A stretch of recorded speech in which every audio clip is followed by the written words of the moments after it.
સુરતમાં ભાજપ પ્રદેશ અધ્યક્ષ CR પાટીલ અને વિધાનસભાના અધ્યક્ષ શંકર ચૌધરી દ્વારા સુમુલ ડેરીના Amul ice cream waffle corn making પ્લાન્ટનું ઉદ્ઘાટન કરવામાં આવ્યું હતું। આઈસ્ક્રીમ પ્લાન્ટની હાલ પ્રતિદિન 50,000 લીટર જેટલી ઉત્પાદન ક્ષમતા છે, જેને વધારીને 1 લાખ લીટર કરી દેવામાં આવશે। કાર્યક્રમમાં ગૃહ રાજ્યમંત્રી હર્ષ સંઘવી, શિક્ષણ મંત્રી પ્રફુલ પાનસેરિયા, નાણામંત્રી કનુભાઈ દેસાઈ સહિતના મંત્રીઓ ઉપસ્થિત રહ્યા હતા।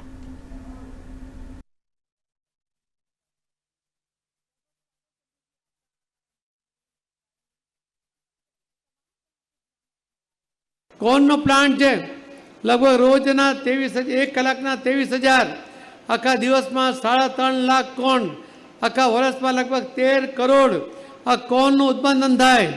मने हमणा अपना अध्यक्ष श्री शंकरभाई चौधरी साहेब कहता था कि पहला सहकारी संस्थाओं बहारथी आ कोर्न लेती हती, हवे तो आ सहकारी संस्थामांथी ज बधा कोर्न खरीदशे, एना कारणे एनी પડતર किंमत भी ओછી थशे।